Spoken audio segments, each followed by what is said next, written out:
Hello and welcome to another episode. I am Brian, the Unskilled Commander, and this is Deck Break It Down. Today's deck is going to be Rin and Seri Inseparable.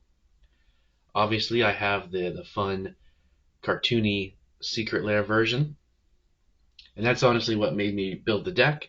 A friend of mine had a Rin and Seri deck from a while ago, seemed pretty good, but I never really had any overwhelming desire to make one, but then whenever the Secret Lair was announced and there was a couple of cards I liked in there, I was like, so I bought the whole set and I'm like, yeah, I gotta make this goofy, cartoony version of token cats and dogs.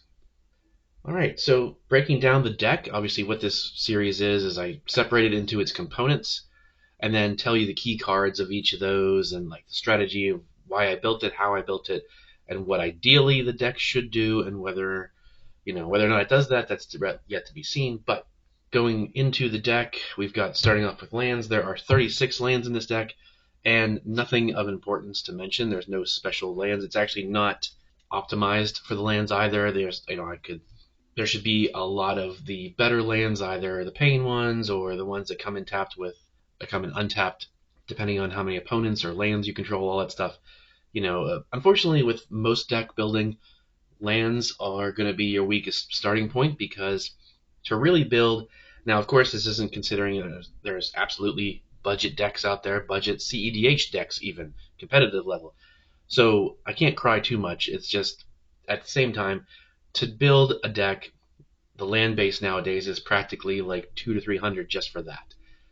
Depending on if you're doing multicolors. If you're single colors, monocolor, yeah, you're fine. But in two colors, maybe, but three and up, you need a lot of those really good lands that come in untapped, and those are expensive and no, they'll never come down for some reason, and it's upsetting. So that's always going to be your weakest point, and that's one of the things that always slows down my decks is because a lot of the lands will come in tapped, which slows you down a couple turns. And then, by the time you're getting ready and you have all the colors you need, everyone else has a bigger board state, and it's hard to catch up. But regardless, there's nothing special in the lands. Next up, we have artifacts. There are 8 artifacts, and again, nothing special in those. It's your standard mana rocks. Soul Ring, Thran Dynamo, Arcane Signet, Bonder's Ornament, everything like that. Commander Sphere. Don't even need to show the cards because those are like pretty much in every deck. They're just absolute standard for anything above, two colors and up. And sometimes you even put a lot of those in monocolors because it helps to, depending on what the deck does, you might need more artifacts anyway. But so right there, nothing special yet. We move on to the enchantments, and that's where we start to get some actual differentiation and things that are required for the deck. Now, I'm not in any way saying that my design of Rin and Seri is something special. I have no doubt that this is designed pretty well, pretty standard for what the card does. And I guess I should read that off, shouldn't I? I've had it on screen for a while, but I should go into it. So, Rin and Seri Inseparable. They're a 4/4 legendary dog-cat duo, green, red, and white, and one other, so it's a 4 mana drop for 4/4. Not bad right there. I mean, at least it's on par. Whenever you cast a dog spell, create a 1/1 green cat creature token, and whenever you cast a cat spell, create a 1/1 white dog creature token. Then you can pay red, green, and white, rather, tapping Rin and Seri, and they deal damage to any target equal to the number of dogs you control, and you gain life equal to the number of cats you control. So right there, obviously the theme of the deck is to get a bunch of dogs and cats out, thereby making more dogs and cats. So you have a big army to swing with, but also when you move to combat or before or after or whatever, it's logical. You just tap Rin and Seri and deal a bunch of damage to someone's face, and you gain a bunch of life, and then swing with the rest of the cats and dogs. So to that end, with the enchantments, you've got a couple important cards like Doubling Season and Parallel Lives. Doubling Season, of course, if an effect would create one or more tokens under your control, it creates twice that many, and if it would put counters on a permanent you control, it puts twice that many. Parallel Lives, if an effect would create one or more tokens under your control, it creates twice that many. Ideally, you get those out, and then you start playing cats and dogs, and then you're making double the tokens off of each thing you play, each creature you play. Now, because you're making a bunch of tokens, then you can move on to the token aspect of the other token aspect of it, which would be Impact Tremors and Goblin Bombardment. Impact Tremors, whenever a creature enters the battlefield under your control, it deals 1 damage to each opponent. And you can sacrifice a creature, and Goblin Bombardment deals 1 damage to any target. So, let's say you have Doubling Season out and Impact Tremors, you play a cat, you're now making 2 dog tokens, which hits each opponent for 2 damage. And then if you get Goblin Bombardment out, you can sack those 2 dogs to deal 2 damage to someone's face. So now you've dealt 2 damage to the entire table and 4 damage to one person in specific. Just keep doing that, and obviously you can swing for damage, so you would use Goblin Bombardment on main phase 2 after you've already swung out if you can. And then finally, the other callouts we have are things that are buffs, so like Glorious Anthem, Intangible Virtue, and Beastmaster's Ascension. Glorious Anthem, one of my favorite white cards that's in every white deck I have, pretty much as long as it's focused on creatures. Creatures you control get +1/+1. Intangible Virtue, creature tokens you control get +1/+1 and have Vigilance. And Beastmaster's Ascension, whenever a creature you control attacks, put a quest counter on Beastmaster's Ascension. As long as it has 7 or more quest counters on it, creatures you control get +5/+5. Now, when you're making a bunch of tokens, it's not that hard to swing out, with 7 creatures and instantly trigger +5/+5. Or, of course, and it's cumulative, so you can swing out with 2 creatures, now there's 2 quest counters on it. Next turn you swing out with 4 creatures, now there's 6, so it doesn't have to be all in one turn. You can build up to it, regardless of when you activate it. So the idea there with the enchantments is to create more tokens if possible, buff those tokens so that they can actually do combat damage, and also use the entering and possible sacrificing of those tokens to do direct damage. Now, of course, it's only 2, Parallel Lives and Doubling Season, that's 2. And then Goblin Bombardment, Impact Tremors, that's 2. So if you want to take like the super bare bones, not really mathematical assumption out of 100 cards, that's a 2% chance to get either of those cards. Or a 4% chance to get those 4 cards. So you're not really going to see them, and I don't have any cards in the deck that go looking for enchantments to get them on the field. Because, like I said, it's not where it is right now. Like, maybe that's something to take the deck into the future. Try and find more cards that do similar things. I know there's a couple more in each of those categories. So bump that up to like 3 and 3, and then a bunch of sorceries or whatever that go get enchantments and put them on the battlefield directly. Okay, that could probably work and help out. Right now, I don't really know what those cards are, nor do I have it built like that.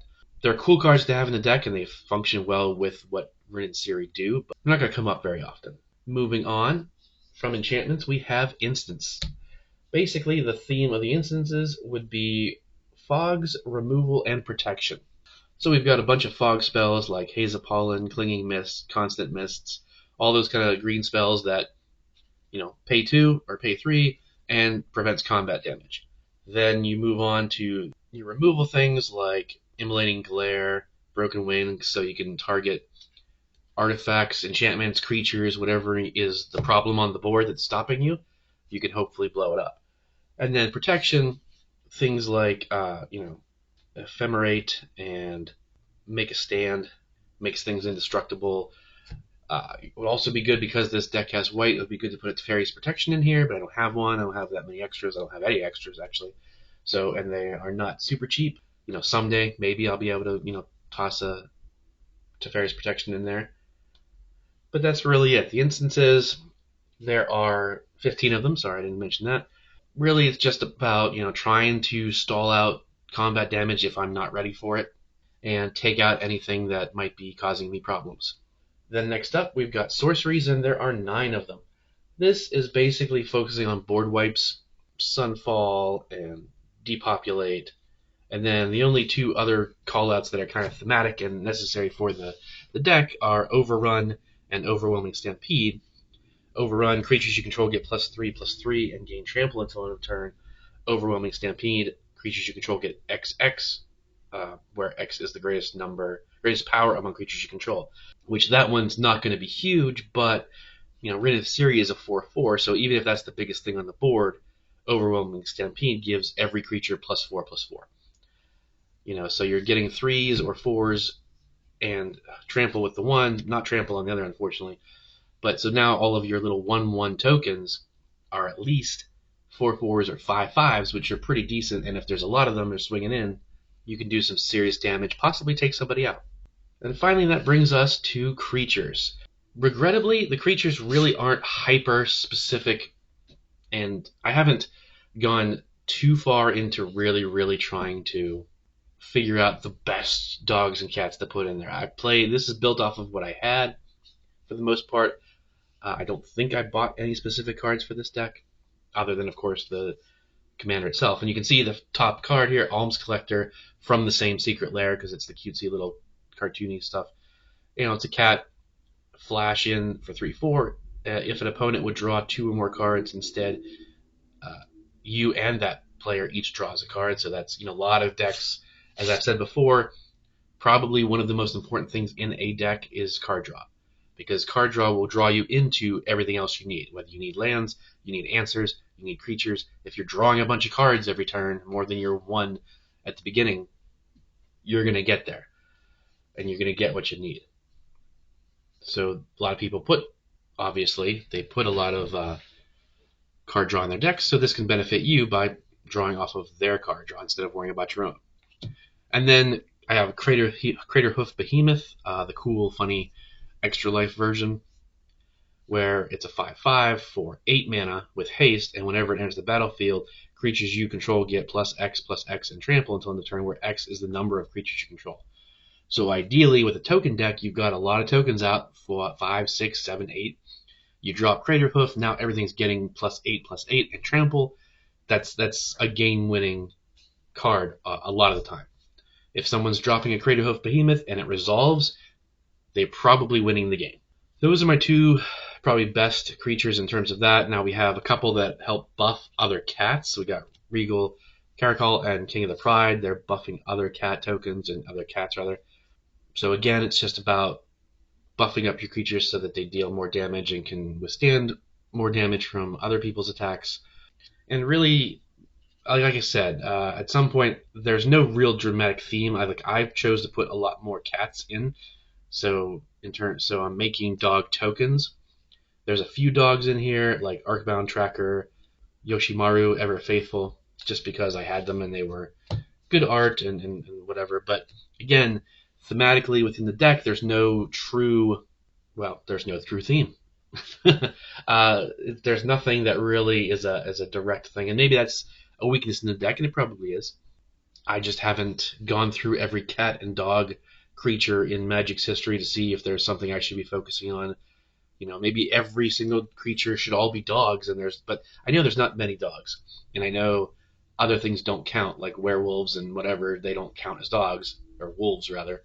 So it has to be a dog. So you're kind of forced into using cats as your creatures to get buffs and whatever. Luckily, I'm a cat guy. I love dogs too, but I like cats more. So that's one of the reasons why I also put more cats in there. But yeah, I would need to go through all the cats in Magic's history and try and find maybe something that synergizes with each other better and therefore strengthens the deck in that way.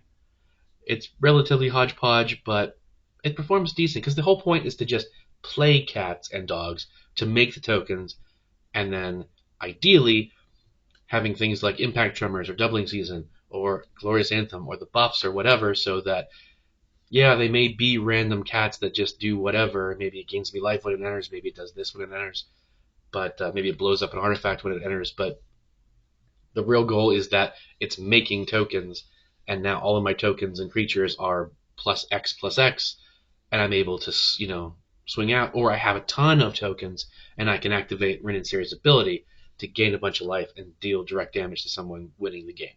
So it's definitely a work in progress deck. It needs to be improved, but I love the theme of it, and the general idea of it, and just the goofy, cartoony cards in there and stuff. So what do you think? What kind of cards would you recommend for a Rin and Seri deck? Again, hopefully if you've watched the channel at all, I don't like to be common. I don't like to be what everyone else does. Like, everyone builds the same commanders as soon as they drop from every new set because they're so powerful, and they all build them relatively the same way. And it's like, I don't like to do that. If I'm going to build a commander, I want it to be fun and interesting. I don't want to just copy what the best deck in the world is, because then it's not my deck, and why bother playing it? Why bother having the cards? I can just print out proxies of the best CEDH commander deck ever and just only play that. There's no fun in that, for me at least.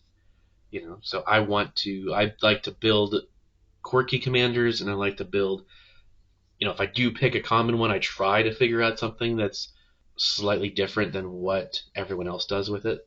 So obviously, but to a degree, like obviously Rin and Seri is pretty straightforward.